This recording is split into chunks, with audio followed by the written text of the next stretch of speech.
Alright, what is up YouTube? Welcome back to another Battlefield video. A lot of stuff has happened since in the past week since I uploaded that talking about Battlefield 6 and all the rumors and all the hate and stuff that people are trying to generate for the game. Um, DICE doubled down on their class system, which I don't think is bad.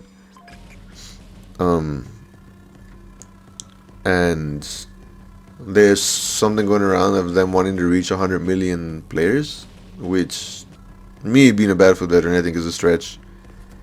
And what else did they do? The rumors about an open beta and a review coming out. So I'm gonna talk about all that in this video. We're obviously gonna just touch up on the class system stuff and why people are debating it this past week, because after the video, the day after my video last week, they, like I said, they released a blog post talking about it, talking about the class system, doubling down that they're not going to change it, they're not going to go back into role locked weapons, which to me personally, and I'm just going to say this right now, I do not care if it is like a class based system, like let's say like assault players get assault rifles, engineers get SMGs, support players get LMGs, and recons get snipers, and everything else gets thrown into like a universal category. Or if it's just like an open class system where any class can run any weapon, you know, it doesn't really it doesn't bother me, because playing 2042 and then playing Battlefield 4, for me it's still fun. If I wanted to run a certain weapon, I'll just switch, and it just more. I think that this open, what's the word that they use, man? I can't freaking think about it. But this system of using any gun with any class, I think for me is more convenient. I still try and stick to kind of what the role stuff is. So like my assault will run assault rifles. My engineer in 2042 will run, what will they run? LMGs. My support players will run SMGs, and snipers will stick to recon. But if I feel like I feel like if I'm not having enough impact on a certain game, then I'll start intermixing stuff. So let's say like the LMGs aren't like doing so good for me in a certain match, I'll swap out to like an SMG or an assault rifle, but I'll stay an engineer. It's convenient for me is what it is, and I think that's how people need to see it. I don't think this is a bad thing overall for the Battlefield 6, but some people are debating which is better, having universal weapons or having the class stuff. And yeah, it doesn't really bother me. What I'm more worried about is having a stable launch and how fast it can iron out the bugs. Because the gameplay for Battlefield isn't going to change. No matter what you play, you will adapt to it, and it'll be something that you'll find the way to play the game. You find a way to enjoy it, you know.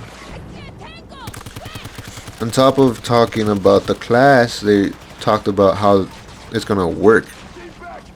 So the class system has two components. You have customizable stuff, and you have class defining stuff.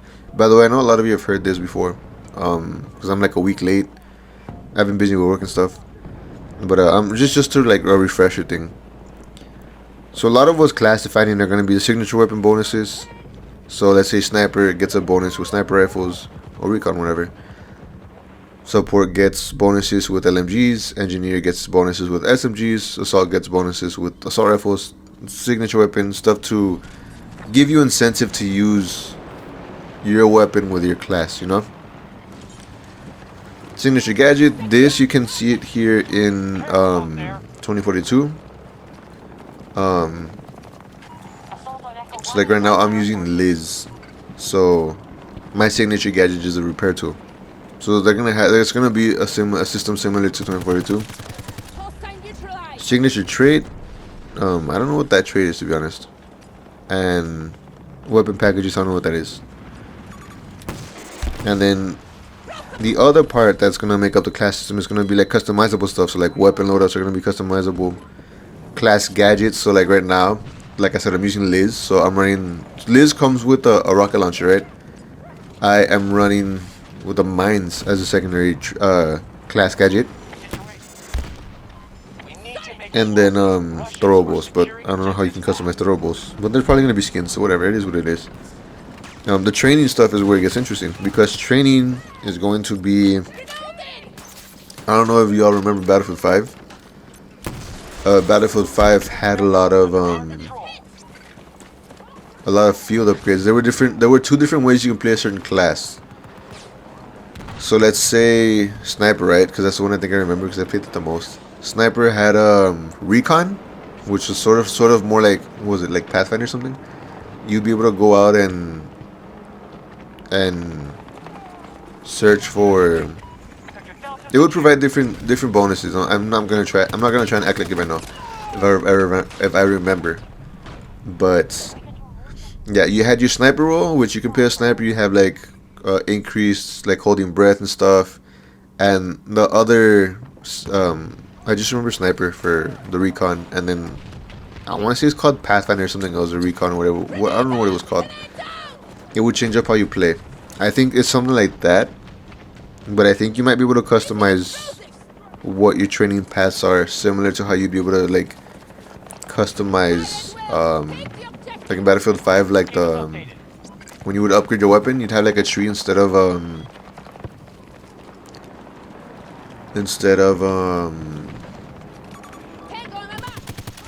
yeah, you'd have a tree that would impact your weapon every time you level it up, or every certain level, you know. I haven't played Battlefield 5 in forever, Jesus Christ. I think that's something what they're gonna do with the traits, and it's gonna be level 0 through level 3, and level 0 is just gonna be your innate passive for the class. Level 1 and 2 will add benefits to whatever you're doing, and you can level it up by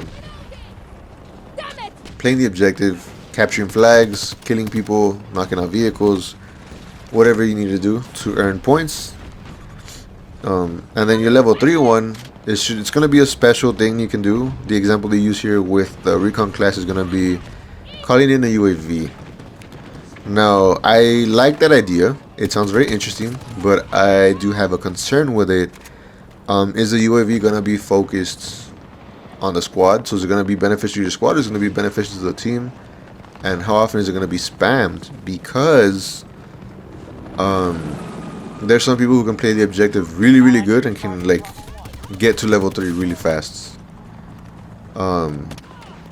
If you have, especially if you have a coordinated squad, like let's say we go back to like Battlefield 4, right? If you want to look at my old footage or some of my old live streams with the guys, we can get to our max perks real quick.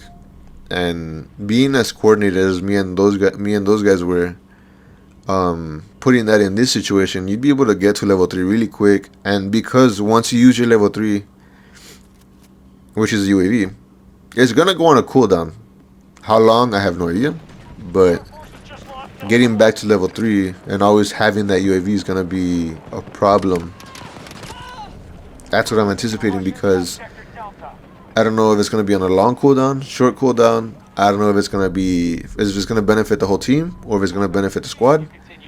And you don't want people just spamming an endless supply of UAVs, because then you're just gonna create a mode where people just look at the maps to look for enemies and stuff. That's one of my concerns. Another one of, from what I've heard from some other people, their concern is gonna be, if I swap to a different class, will that reset the progression on that class? And I'm gonna respond to that specific question. So what I'm thinking is it's all gonna be like focused in a match. So let's say you hit your level 3 perk with your recon and you switch to, let's say, support engineer. I think your progression in the recon is gonna stay. And obviously when you swap out to a new class, you're not gonna have that. And then you're gonna bring it up, right? And then let's say you swap again, let's say you want to run medic, that one is gonna go again from 0, you have to bring it up. But let's say you swap back to engineer, you should stay and this is all within the same match. I think how it's gonna work is it's gonna stay like, you're gonna stay at level 2, maybe level 1, but it's not gonna reset entirely because you've already put work in that match to bring up that class, you know. That's how at least I would think it would work. That's how I would like it would work. That's how I would like for it to work. I'm sorry.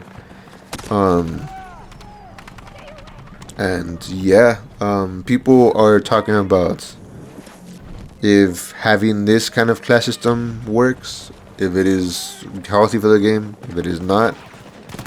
I think people shouldn't stress too much about it. Not because people think I'm a shill, not because of like whatever you have of me or what I've said. I think people shouldn't care too much because at the end of the day, you're gonna find out how to play the game. Battlefield every year, not every year, every Battlefield game has done something to change the class system a lot. The only thing with this class system is that it's too close to 2042, and a lot of people don't like 2042. I will admit a lot of people don't like it. It doesn't suck. Kind of. It's a unique game. It pisses me off sometimes. But people shouldn't be stressing out so much. If you, let's say, because they're doubling down on this, unless there's like a loud enough uproar within the Battlefield community to make the classes back to how they used to be. Even after the game launches, right? Because this is gonna be like a long battle. If you all really want like roll locked weapons, it's gonna be a long battle. But you have to really just like hammer that in anywhere. In order to get that changed. That's the only way I feel like it can get done. If everybody like makes an uproar about it and they say they don't like it, but I mean obviously give it a chance, right? Like play the game, see how it's like, see what's up. But I'm neither here nor there in that argument. I like both systems. Like I said earlier, this system with the universal primaries, it's just convenient for me, you know. For me, let's say like I want to snipe, I'll snipe. But if I'm not having a big enough impact, or I'm missing my shots, or I need to step up and do my part in the game, then I'll swap to, let's say, if I'm on recon class, right? If I'm playing like an aggressive recon, I'll swap to like DMR, I'll swap to an SMG, or maybe even like a mid-range assault rifle, and I just get in there, you know. If I need to play more defensively, I will run with an LMG. Let's say I still want to provide support to the team, so I'll run an LMG with my support class and do that. It's just, for me, it's convenient. That's how I look at it, right? As far as the gadgets, I will say this in with Battlefield 2042. I don't think having like a class-defining gadget is good. I mean, it's good having a dedicated gadget for the class. You're gonna have 3 gadgets, right? But I want more variety in gadgets within a class. So let's say you take off the class defining things. So like for here, it's a repair tool for the engineer, right? And just throw that in with the class gadgets. So let's say engineers have options with rocket launchers, mines. You can add repair kits, so you can give people more freedom to do what they gotta do, you know, play how they want to play. I think forcing them to stick to, let's say, oh, you're an engineer, you can repair, I feel like you could use that slot for something else, something better. But that's just my opinion. I think people shouldn't stress out too much. At least wait till the game comes out, see what's up. Wait till the beta comes out. Maybe it might not be good right now, or it might not leave a good taste in your mouth because like I said, it's too close to 2042, and a lot of people are very squeamish when it comes to that game. And I understand why. As someone who's played 2042 for like such a long time, I get it. It's not lost on me. I played the game, I tried covering it, even I had to take breaks from it. Totally get it, right? But yeah, I don't think people should be stressing out too much about it, because people will adapt. People will find a way to play the game and enjoy it. Well, like I said earlier in the video, what matters to me is like the bugs. I want them to have a stable launch. I want them to iron out the game-breaking bugs as fast as they can, if there are any. I would be very surprised if there is a smooth launch. And stuff like this, like the class system. I'm not saying they shouldn't worry about it. If the community makes like a big enough buzz, then yeah, definitely pay attention to the feedback, right? Don't ignore it, and don't ignore it for too long. But what's more important to me is how is the game gonna launch? How what information are you gonna get from the beta, and how are you plan on using that information, and how far is the beta gonna be from release? You know, will that give you enough time to iron out as much bugs as you can, or will you or is the beta gonna be basically how the game's gonna launch? Because that's been the case these past couple Battlefields. I think what they should do, if they wanted to do this a smart way, I think, I don't have any experience working like in gaming and stuff, but I think because Battlefield is in a very unique spot to be at the top, because Call of Duty's failing, like I said, and so much other shit. I think what they should do is when they reveal the game, and this is going into the other topics I spoke about, because there have been rumors about them revealing the game between July and August. I'm leaning more on August. And I think what they're going to do when they reveal the game, right? I think they're going to reveal the game. They're going to talk about it. And then towards the end, they're going to announce that there's going to be a beta. Because there have been talks about a beta, or leaks even about a beta. And I think that's what's going to happen. They're gonna have an event. They're going to reveal it, showcase the trailer, talk about the game. And then they're going to announce the beta at the end. Beta could be a week from the announcement, a week or two maybe, and it'll last for a few weeks. But I think it'll just be tied to weekends maybe, because I think they did that in the past too. I don't remember. But what is very important to me is what are the DICE and the developers gonna do with that information, and how fast can they act on the feedback. So I think what they need to do is make a priority list of major issues that are reported on as the beta continues, you know, and they need to iron out the stuff that's game breaking, so that when the game launches, it can be as smooth and as stable as possible. For me, like I said, what's important is stability. I want to have a playable game. I don't want to have a game that's crashing at launch. I don't want to be dealing with hit registration issues and stuff. I want it to be smooth. I want the game to feel fun. And then what matters to me after the game launches, and this is how I would want DICE to like work on the game. Iron out all the game breaking bugs. Balance. I wouldn't say don't mess with the balance right away. I think the balance, you can start messing with it maybe like every season, just to change up the meta. And then from there, work your way down and iron out some of the not so game breaking bugs, I guess. I don't know how to put those. Just like the lesser bugs, the bugs that aren't even like problems, not problems, but like that aren't like hindering things.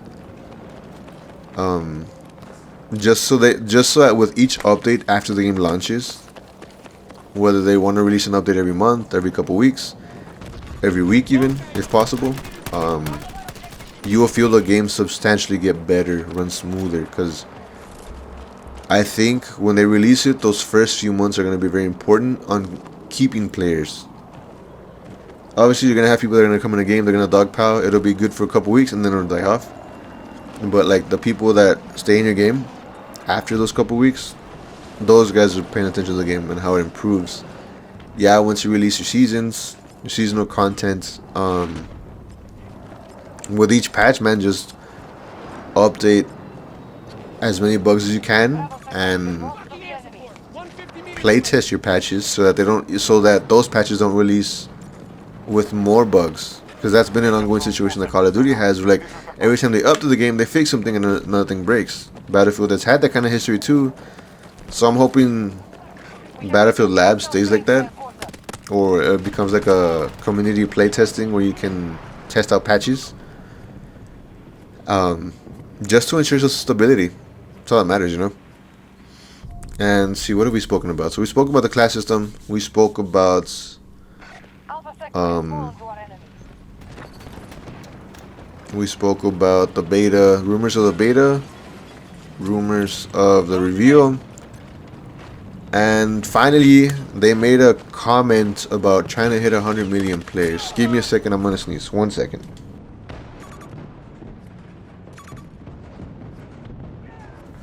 I'm back. Anyways, yeah, reaching 100 million players from a Battlefield player's perspective. Someone who, this guy came out of nowhere, by the way. I was tunnel vision. Fucking flying squirrel looking ass. Anyways. Anyways, 100 million players. Man, the game has to be really good. The game has to pop off. The battle royale has to be good if they release it alongside the game. Unless they're gonna do what Warzone does, what Call of Duty does, where like they'll release the main game, then a couple months later release the battle royale. I don't know how they want to do it, but your main game has to be really good. Multiplayer has to be solid. Like I said, it has to be smooth. The content that you bring in terms of seasonal updates has to be really good. The battle royale has to be fucking flawless because it has to be refreshing compared to Warzone. It has to be just, oh man, for you to hit that 100 million players, Jesus Christ. And I don't think they're gonna hit that 100 million player mark right away. I think it's a goal that they're gonna hit maybe a few months down the line if the game, like I said, when it launches, is smooth enough.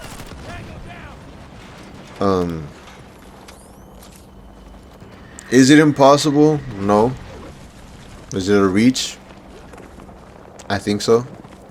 But I mean, if that's the kind of goal they have pushing them, then they really have to really focus on knocking out the bugs and having a stable launch. The only stable launch in Battlefield history that we've ever had was Battlefield 1. And everybody was like, whoa, this game isn't broken. The hit registration feels good, blah, blah, blah. Everything feels smooth. They can just focus on content. And I think Battlefield 1, I'm not going to say it's one of the best. It's up there for being one of the best, but Battlefield 1 is one of this top 3 for sure. Definitely top 3.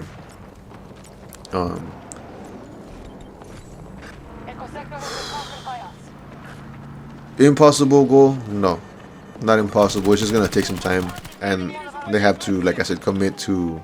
And I'm sounding like a broken record. I'm sorry, but it's just like I want to hammer that point in is that they need to have a stable launch and bugs, and everything has to go like perfect.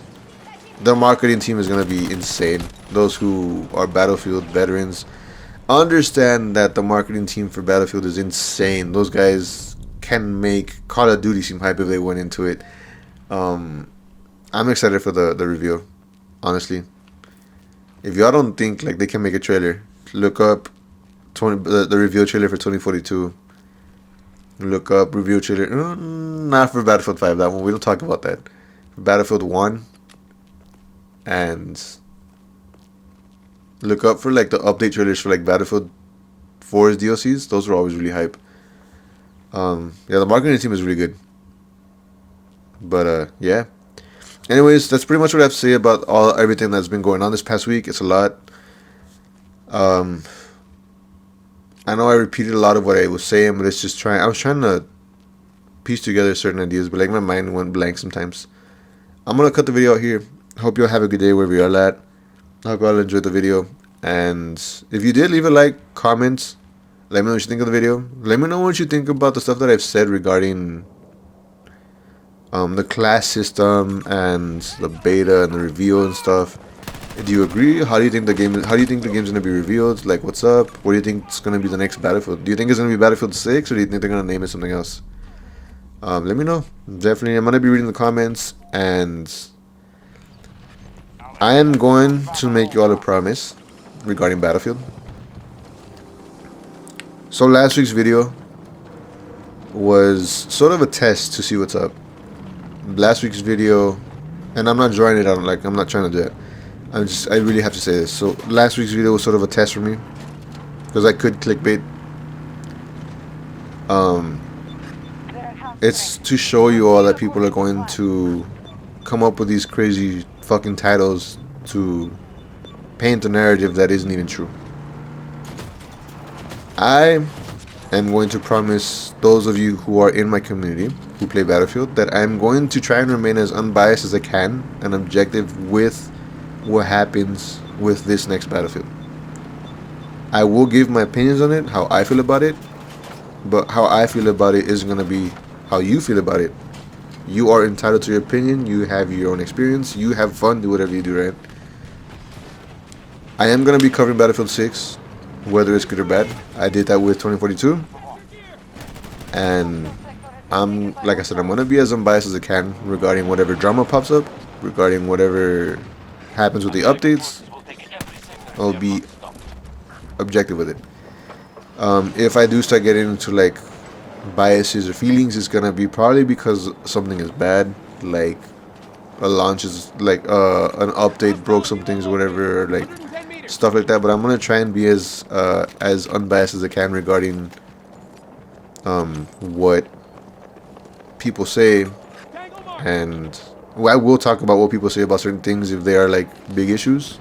But for the most part, that's gonna be like my promise to y'all. Just stay as unbiased as I can, so y'all can have like a reasonable, I don't know what's the word to say. Y'all can have like a good outlet into, or a good insight into like a neutral, from a neutral perspective, you know? Because a lot of people are like, oh my god, this game's gonna suck, or oh my god, this game's gonna be really good, blah, blah, blah. I'm just gonna give you my thoughts, unbiased. I have played the game, I have experience in playing since Battlefield 3, and I've played every game since Battlefield 3, so yes, I do know what I'm talking about. Am I good? Not really. I haven't played Battlefield that's frequent enough to be good, but I will get there. And yeah, I will do my can to be professional and cover the game as best I could. And yeah, with that being said, like I said, I hope you all had a good day. Keep your be safe wherever all at, and I will catch you all later. Peace. By the way, I'm close to 100 subscribers right now. I'm 1 off 60, so if you made it this far, please consider subscribing. Yeah, that's all I gotta say. Peace. Spotted enemy helo, 250 meters away.